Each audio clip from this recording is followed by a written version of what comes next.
Frumoși mei, ce faceți, dragilor? Bine ați venit! Astăzi facem etalarea bonus pentru luna decembrie. Nu înainte de a vă dori sărbători fericite, pentru că decembrie e luna sărbătorilor de iarnă și vă doresc să petreceți frumos, în liniște și pace și să ne vedem cu bine în anul următor.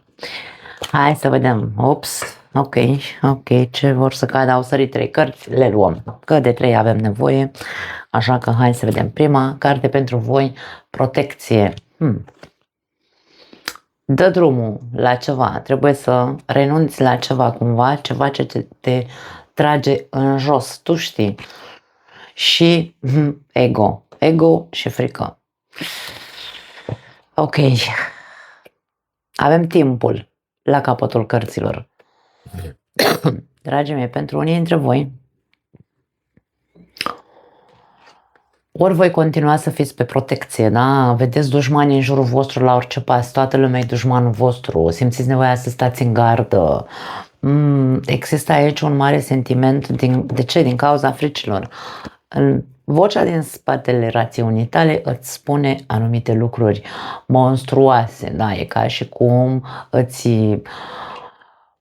povestește așa, acea voce, numai lucruri dramatice sau tragice, numai pe negativ. Acum, dacă tu în momentul ăsta al vieții tale vezi viața sau îți asculți vocea aia care probabil o confunzi cu intuiția ta și vezi totul negru, ajungi să vezi totul negru, automat vezi dușmani, vezi că toată lumea îți vrea doar răul, toată lumea, nu știu, habar n-am, ce poate să însemne pentru tine această gardă, această protecție. Aici avem o persoană care vede aici o pumă, da? Cred că pumă îi se spune acestui animal, care, normal, e un animal sălbatic, este o amenințare pentru noi oamenii, este foarte complicat pentru noi să ne apărăm fără arme, da? În fața anumitor animale sălbatice. Senzația e de panică, senzația este de am nevoie să mă protejez și trebuie neapărat să găsesc modul în care să mă protejez. Acum, între aceste două mesaje, avem mesajul dă drumul. Aceste lucruri, această viziune, această frică, această armură, da? Această senzație că toată lumea e dușmanul tău, este ceea ce te trage în jos. Nu te lasă nu să crești, atenție, pentru că aici nu vorbim de a crește, vorbim de a te ușura, bine să spun, da? Vedem că în această imagine e ca un fel de balerină, să-i spunem așa, care încearcă să se lase ridicată cumva în aer, ridicată la cer dacă vrei, da? Adică să renunțe la anumite lucruri care o trag în jos. Aceste mâini negre arată acest aspect al lucrurilor care o trag în jos pe această persoană. Și fiind în mijlocul acestor două mesaje, mie îmi lasă impresia că ceea ce vor să ne spună aceste carduri este acest lucru. E ok să fii în gardă, niciun fel de problemă, e normal să fim atenți, e normal să vedem dacă avem de-a face cu oameni periculoși, de ce nu, sau cu situații periculoase. Să fim atenți și să fim în gardă, însă nu să ajungem la acea gardă în care să fim mai mereu îmi scapă cuvântul ăsta în românește, nu știu de ce, paranoici, sau să ajungem să fim inclusiv pe alocuri nedrepți cu anumite persoane, pentru că poate nu ne vor răul, e doar senzația noastră, da? Pentru că ego-ul nostru încearcă, eu mereu zic că ego-ul nostru este foarte bun pentru că încearcă să ne protejeze, însă în același timp ne menține într-o zonă de frică constantă unde devenim hiperanalitici, hiperbănuitori, cuvântul ăla care îmi scapă. Ai, Doamne, am zis să mi-l scriu, nu cred că l-am scris pe nicăieri. Nu l-am scris pe nicăieri.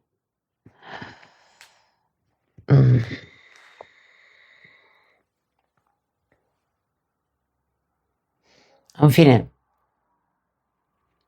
produce foarte multă anxietate această gardă. Da. E prea mult. Dă drumul, eliberează-te de acele gânduri și panici și bănuieli, pentru că aici mie îmi lasă impresia că e foarte mult despre bănuială. Și e ca și cum timpul, da? Aici avea mesajul timpului.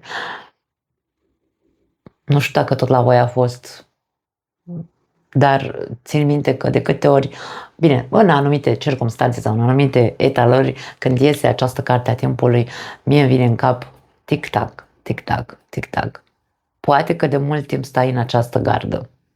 Poate că de mult timp ești foarte bănuitor. Ai ajuns să fii... Pentru tine nu mai există o persoană pe planeta asta care să fie, hai să zicem, să nu-ți vrea răul. Ceea ce e, hai să spunem, minim dureros. Da? Acum, dacă stai de mult timp în această situație, cum aici vorbim despre etalarea care închide, hai să spunem, anul 2025 pentru voi, poate că pentru unii dintre voi vi se spune că este timpul să vedeți dacă într-adevăr chiar toate persoanele sunt persoane care vă vor răul sau sunt persoane de care trebuie să vă protejați. Sau e doar vocea aceasta din spatele rațiunii tale care te menține în această credință, să spunem, într-un fel sau altul.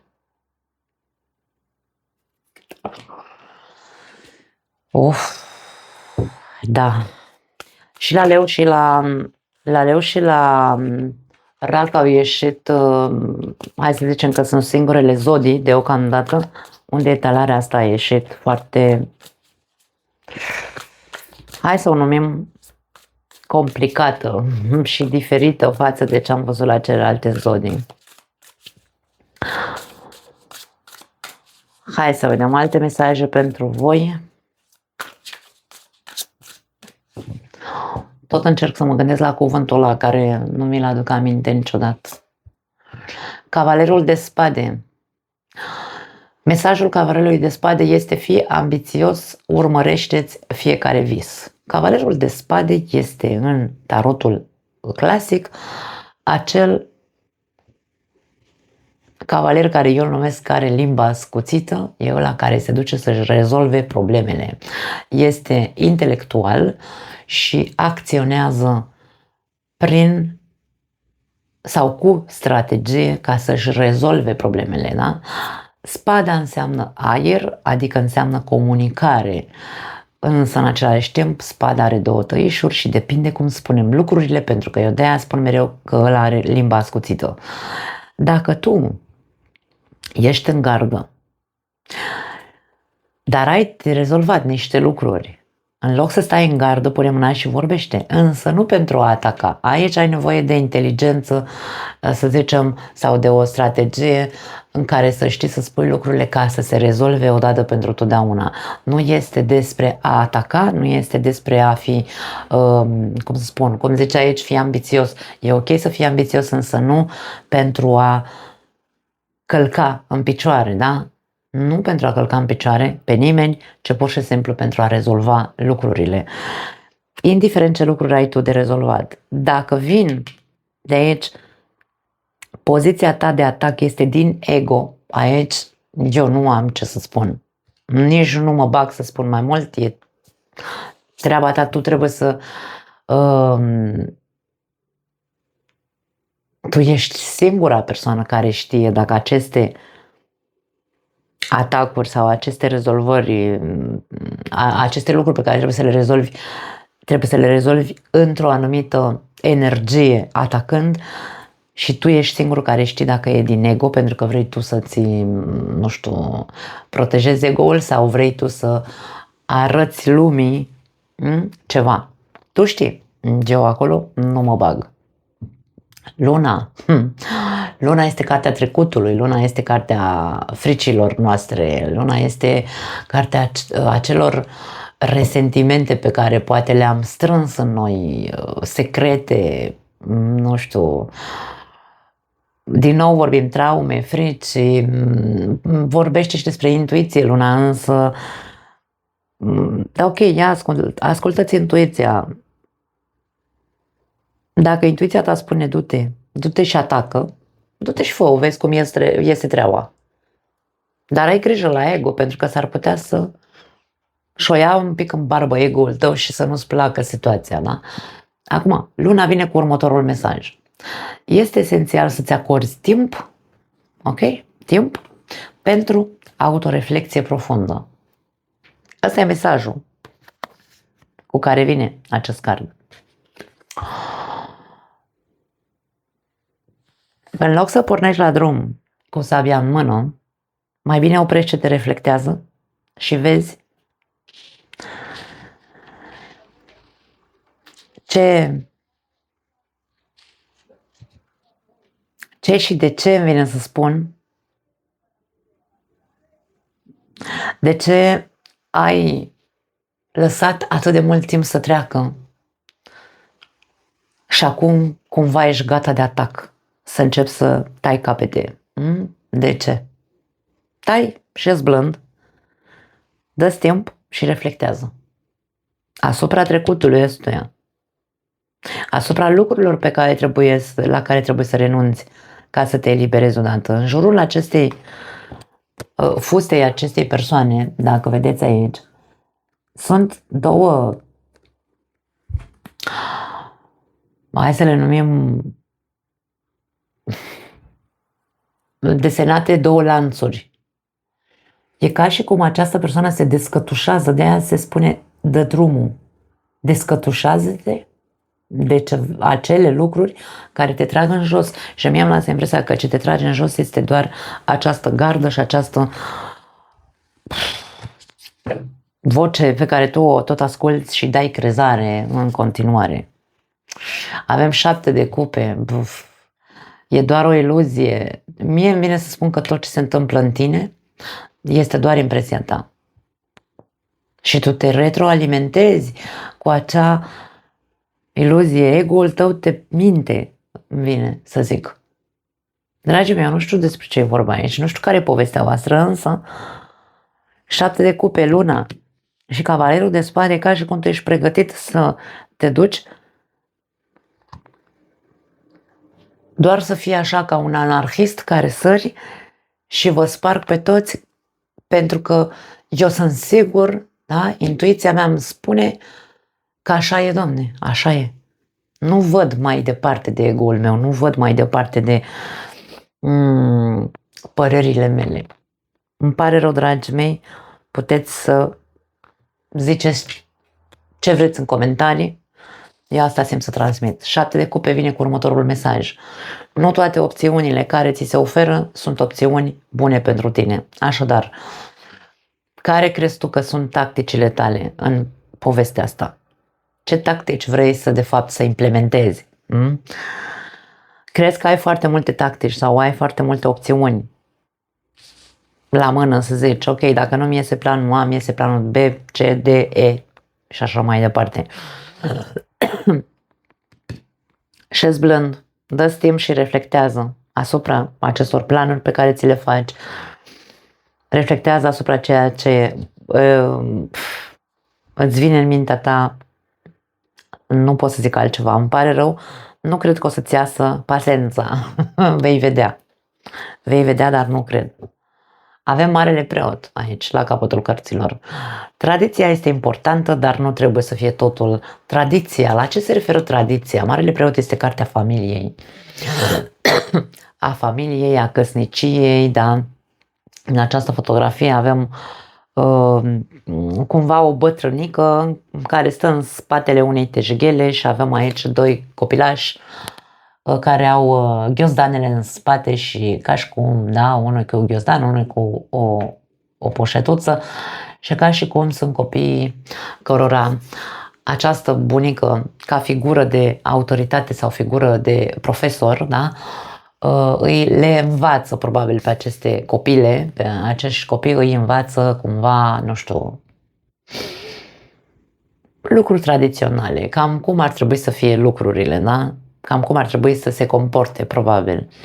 Acum, tradiția e foarte importantă, familia este foarte importantă, însă nu este totul. În momentul în care ne agățăm în aceste credințe ale noastre, Doamne, nu se poate, Doamne, n-ai cum, familia e familie, indiferent ce se întâmplă.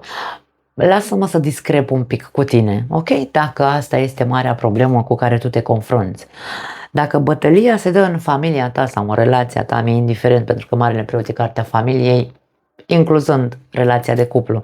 Dacă bătălia ta se dă în relația ta sau în familia ta și tu ești pe protecție și vezi dușmani în partenerul de viață, e dușmanul tău, copiii tăi sunt dușmanii tăi, habar n-am.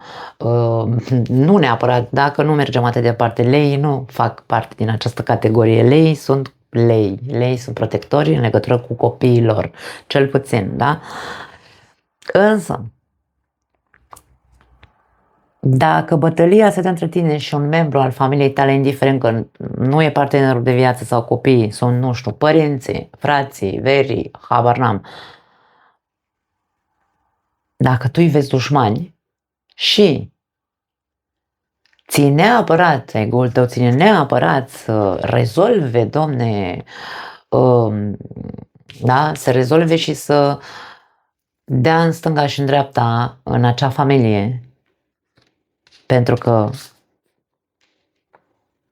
poate se lângăne aici, cine știe de cât timp cu luna, da? Trecutul foarte îndepărtat în care ați tot avut probleme și divergențe. Pe ce? Pe niște iluzii, pe niște fiecare cu povestea lui, fiecare cu părerea lui și nu s-au acceptat părerile. Dacă aici e bătălia, dăm voie să discrep că familia nu are ce să caute, adică bătălia din ego între membrii familiei, ieșiți de acolo. Lăsați-vă familia în pace, familia să vă lase pe voi în pace, vedeți-vă fiecare de viața voastră și cam atât. Nu are sens să țineți, să vă agățați, da? De ceva ce e o luptă de ego-uri. Bine, aici e treaba voastră, e chinuiala voastră, faceți cum credeți, însă eu discrep când e vorba despre familie, Doamne, dacă nu ne înțelegem, la ce mama dracu să mai stăm să ne batem ca chiori și să ne aruncăm oale în cap? Pentru ce? Și fiecare cu ego-ul lui și fiecare cu povestea lui și o lălăim toată viața și nu se mai termină o dată până rămile. Pentru mine asta este, eu sunt foarte radicală, în chestia asta sunt foarte radicală. Nu ai de ce să te protejezi de un membru al familiei. Când tu ești atacat de un membru al familiei, atunci te protejezi. Nu te protejezi, insist, nu te protejezi aruncând cu cuțite, da? Nu, frate. Te protejezi, îi zici și tu vreo două că e normal, ești leu, trebuie să dai din casă, dar dă drumul, Doamne, să se ducă unde vrea membrul al familiei și la revedere. Dar dacă tu ești mărul discordiei în familie, aprinde becul, că ești cu luna, totul este inconștient și tu nu-ți dai seama cât ești de dus în eroare de ego-ul tău. Îmi pare rău, dragi lei, nu mai am altceva de zis. Hai să vedem pe iubire ce se arată în această perioadă.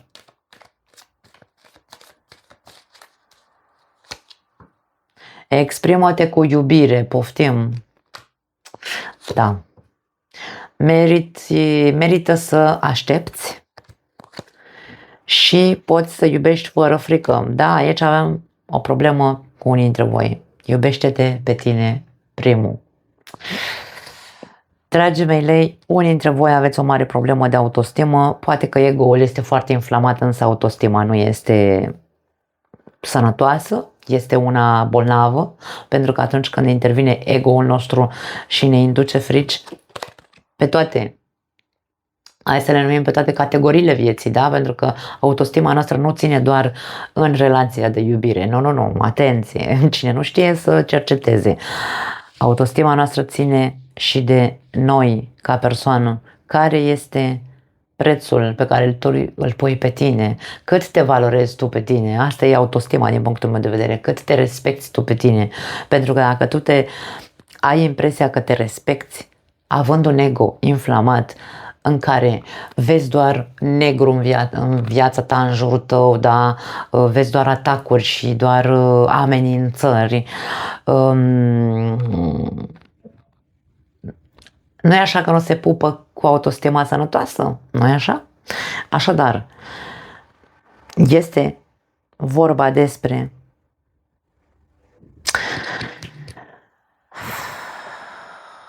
mi-e place când se conectează cărțile, pentru că ele încearcă să ne arate centrul mesajelor, da? Pe această filă din mijloc s-a așezat această carte de Dezleagă-te, da? Luna, care zice că este esențial să-ți acorzi timp să autoreflectezi. Autoreflecție înseamnă în interiorul tău, da? Și aici ai și mesajul merită să aștepți. Adică, dă-ți timp. Ai nevoie să reflectezi. Dă-ți timp indiferent ce se întâmplă în relația ta. Dacă e vorba despre relația ta și tu aici consideri că relația ta este în pericol, poate că este în pericol din cauza ego-ului tău, din cauza fanteziei pe care tu ți-ai făcut-o, imaginația, 7 de cupe, cartea imaginației. Dacă imaginația ta este de frică sau în imaginația ta vocea asta îți spune numai lucruri teribile despre partenerul de viață, despre relația ta, sau aici cu cavalerul de spade, poate că ești foarte critică cu persoana de lângă tine. Aici se spune poți să iubești fără frică. De ce? De ce, Doamne, iartă-mă? Îți asculți doar imaginația aia care pare că e bolnăvicioasă, îmi pare rău. Vine de la ego, da? Vine de la ego totul. Poți să iubești fără frică. Deschideți inima, spune acest card, deschideți inima pentru a da și a primi energia cea mai înaltă dintre toate, care este iubirea. Leul guvernează zona inimii, dragii mei. Unde este? Unde este cu adevărat inima? Unde este cu adevărat iubirea și acea lumină pe care o emană leul? Unde te-ai lăsat? Unde și când te-ai lăsat târât de această umbră a subconștientului tău? Ești de acolo, ești de acolo, dezleagă-te de ea, pentru că te va trage din ce în ce mai jos. Luna este acumularea de resentimente.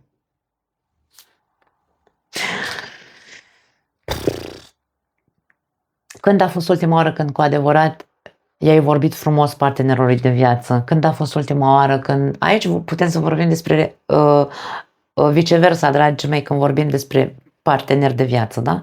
Poate nu ești tu ăla, poate e celălalt care se poartă așa urât cu tine. Însă aici e vorba despre când a fost ultima oară când v-ați comportat frumos, blând și iubitor unul cu celălalt. Că aici hai să vorbim despre amândoi, da? Când? Când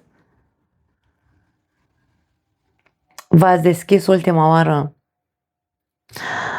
din suflet amândoi, într-atât încât să vă oferiți și să existe acea reciprocitate între voi doi, ca cuplu mă refer. Aici se spune lansează-te și fă primul pas. Unul dintre voi, cel care e pe protecție aici, cruntă, trebuie să facă primul pas către celălalt. Voi știți dacă sunteți voi, dacă e celălalt, nu știu. Însă, totul pleacă de la... Îmi vine să zic, să nu faci nimic din ceea ce ți-am zis până acum în relația ta până când tu nu te centrezi pe tine. Iubește-te pe tine întâi, dar atenție aici cu ego ăsta, pentru că iubirea de sine nu înseamnă ego, dragii mei. Da. Respectându-te pe tine însuți vei deveni mai atractiv. Dacă celălalt nu te respectă sau tu consideri că nu te iubește sau tu consideri că îți ascunde lucruri,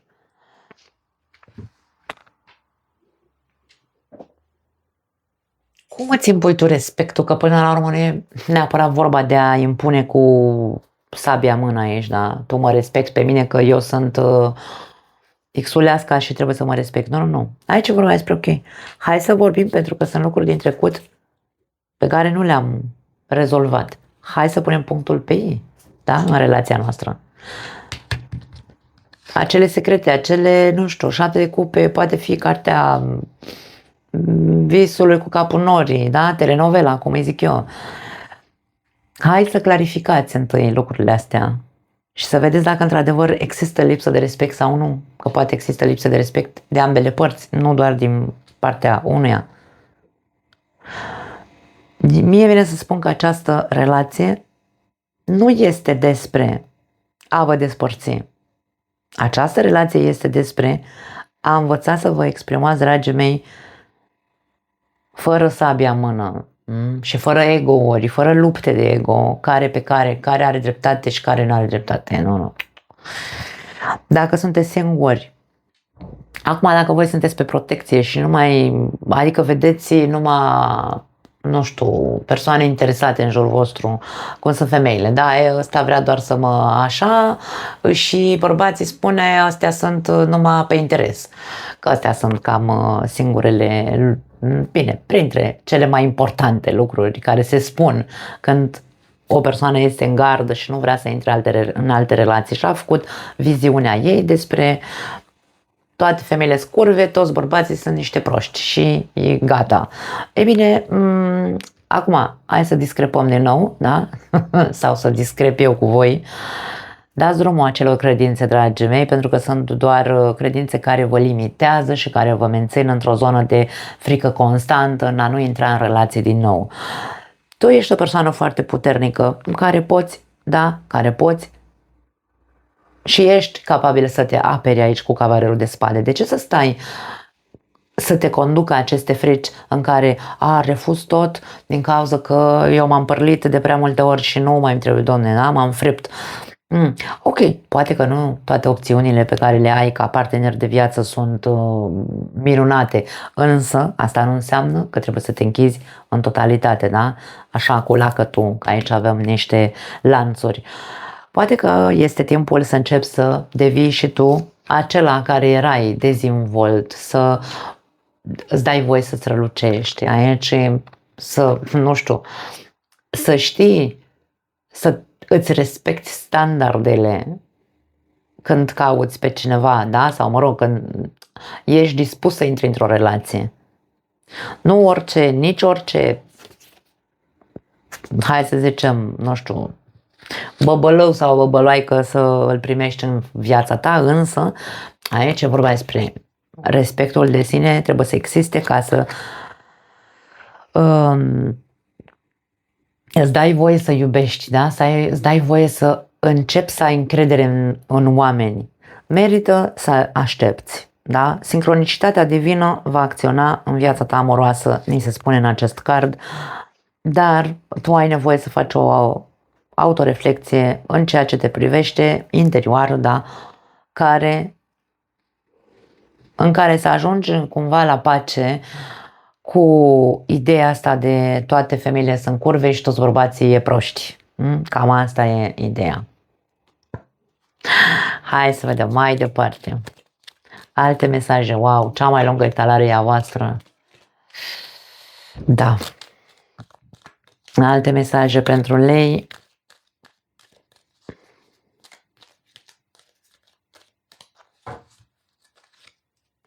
Avem florile. O romanță aici și dulceață, romantism și dulceață, dragii mei, un pic de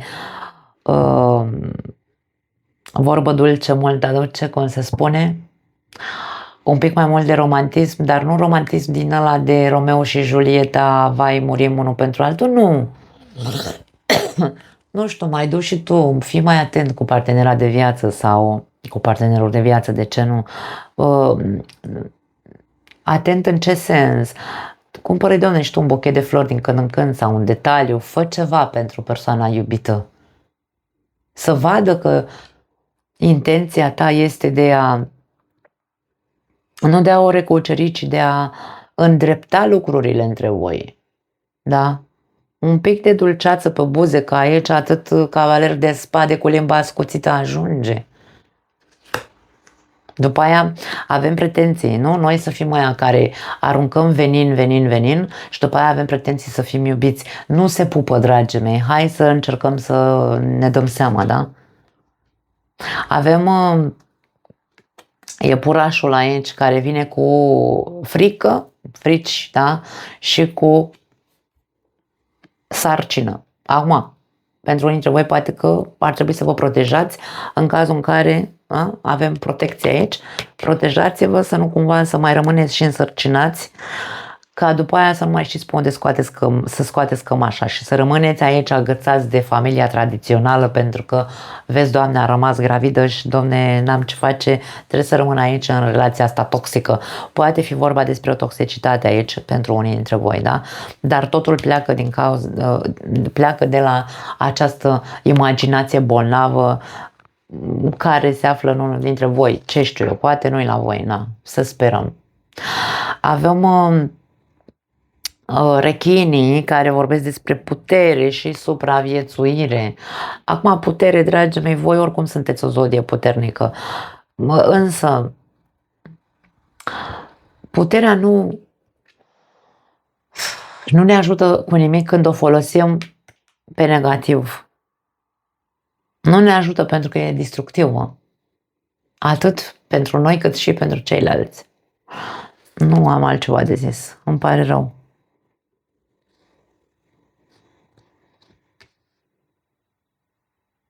Nu e o luptă pe care îmi vine un mesaj aici pentru unii dintre voi, pentru că aici e vorba de supraviețuire. În viața asta nu trebuie să supraviețuim, în viața asta trebuie să trăim. Nu pot să supraviețuiesc într-o relație, să rămân într-o relație toxică, doar pentru că am o familie tradițională. Nu pot să trăiesc într-o relație doar acea relație să supraviețuiască, nu să trăiască și să se simtă iubire și armonie. N-ai cum, n-ai ce să cauți acolo. Da, nu mai zic radicalismul meu în privința asta, pentru că nu... Avem balanța la capătul cărților. Justiția.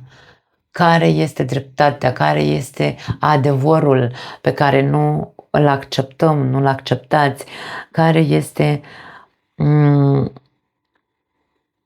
Cât e de corect ce se întâmplă, dragii mei, în viața unora dintre voi. Această titulare nu e pentru toată lumea, așa că să nu vină treziți din ăștia care să comenteze de aiurea.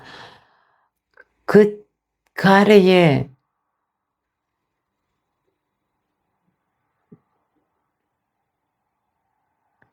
justiția nu înseamnă neapărat divorț. Înseamnă, dar nu doar divorț, da? Avem Marele Preot care și el face și desface căsnicii. Ideea e, Doamne, dacă încercăm tot ce am zis aici, da? Să fim mai dulci, vorba dulce, multă dulce, să fim introspectiv și să vedem care sunt căcănăriile noastre, pentru că ne uităm la celălalt și proiectăm pe celălalt. El e, nu știu cum, da? Totul e despre celălalt, însă în relații oglinda e așa. Uite așa, ne uităm unul la altul și ce zicem despre ăla, zicem despre noi. Trebuie să înțelegem că doar în relații ni se revelează adevărata noastră proiecție, da? Și adevărata noastră oglindă, adică ni se revelează propriul nostru comportament, da. Așadar, justiția vine, când apare justiția, este clar că ceva trebuie văzut, ceva trebuie clarificat, ceva trebuie acceptat. Doamne, nu se poate. Justiția înseamnă contract. Rupem contractul sau refacem contractul. Nu pot să zic altceva. Vorbim despre acte, documente și echilibru. Ori echilibrăm ori ne despărțim. Nu există cumva cale de mijloc, da? Mulți, bineînțeles și eu în cursul de tarot am spus, justiția este într-adevăr o carte care vorbește despre karmă, însă foarte mulți dintre noi ne agățăm de cuvântul karmă, ne agățăm de cuvântul relație karmică. Vai, nu poți să ieși din relația asta pentru că e karmică. Domne, hai să ne trezim, cum am zis și în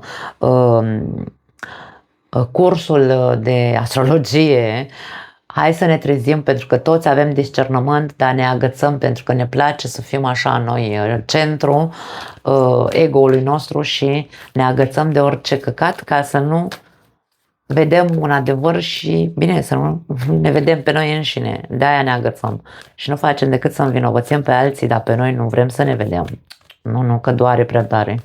Nu putem să recunoaștem că avem și noi aici o mare problemă care de fapt e a noastră și cum să recunoaștem așa ceva.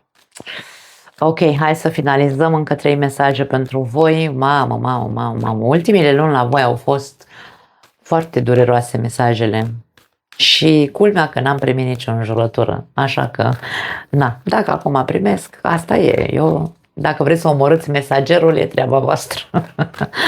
Mesajele sunt care sunt. Eu doar le pun o voce și atât. Frânează-te sau șezi blând, cum zic eu, da, frânează ritmul și celebrează un pic viața, bucură-te, Doamne, și tu un pic de viața asta.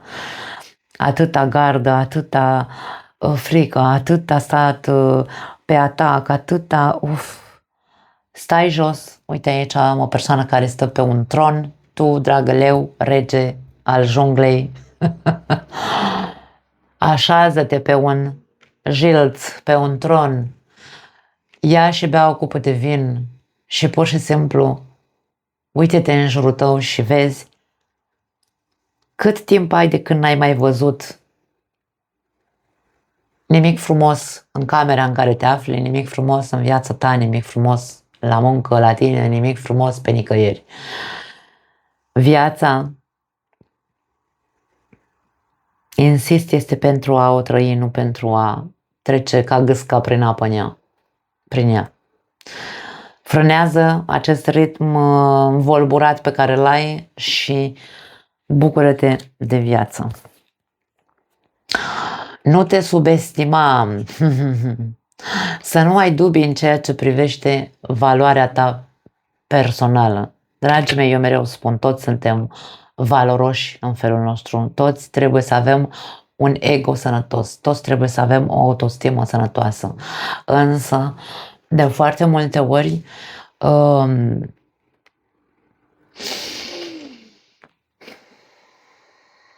i-am mai spus și nu mai știu dacă am zis la rac sau la altă zodie, dar ego-ul nostru se alimentează din fricile noastre, nu se alimentează din autostima noastră. Nu. Noi când avem o autostimă foarte bună și ne cunoaștem pe noi înșine și spunem, băi, eu mă valorez, eu știu, puii mei, eu știu cine sunt, știu că am și gărgăuni, știu că sunt și o persoană extraordinar de inimoasă și știu când trebuie să mă apăr de un dușman, da? Și știu când e doar ego-ul meu care îmi zice, băi, vezi că ăsta e dușman, ia-i gâtul. Aici e diferența între un ego sănătos și un ego nesănătos care îți induce tot timpul aceeași placă, da? Aici e vorba despre tu nu te subestima niciodată, însă fii foarte atentă și fă diferența între ce este ego și ce e iubire de sine cu adevărat. Pentru asta ai nevoie să stai cu tine. Eu nu pot să spun altceva, dragule, îmi pare rău. Wow, ce avem spinii. Împletește-ți coloana pe care o meriți. Am mai ieșit la voi acum ceva vreme, mi-aduc aminte, acum am avut un déjà vu. Dragii mei, fiecare dintre noi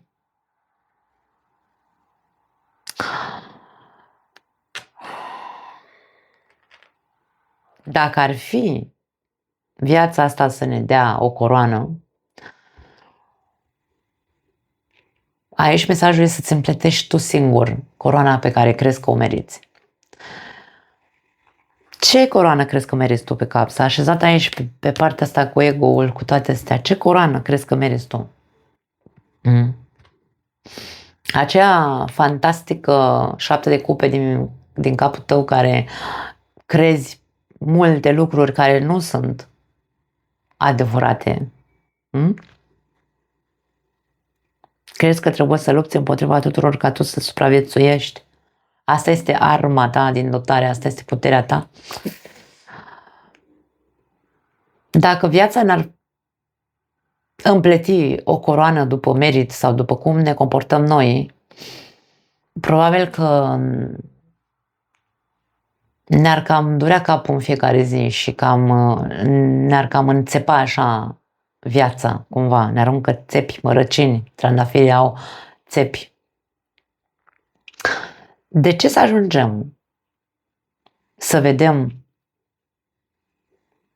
cât de țepoasă e sau cât de mult ne înțeapă viața ca să ne dăm seama că totul este, în această poveste cel puțin, totul e despre ego? De ce să faci asta? De ce să te automaltratezi, îmi vine să zic? Mie vine să spun aici cu mesajul ăsta, împletește-ți coroana pe care crezi că o meriți în funcție de unde e justiția aia. Aici. În funcție de ce crezi că este. Nu că de ce crezi tu că e adevărul, că aici adevărul poate fi adevărul tău în funcție de imaginația ta obscură, da? Aici vorba despre tot ce e corect, e corect. Tu trebuie să fii corect la sânge, da? Și atunci când ești corect la sânge cu ce se întâmplă în viața ta, cu evenimentele care au venit, cu problemele pe care le ai, de unde vin? Fii sincer cu tine și atunci îți împletești cu adevărat coroana pe care o meriți. Și zici, da, Domne, trebuie să învăț coroana ce înseamnă. Wow, acum a venit un alt mesaj, coroana cu spini, da? Coroana este acel artilugiu, stai că mi iese în spaniolă, acea, nu știu, da? Acel obiect care și-l puneau regii pe cap. Să nu uităm că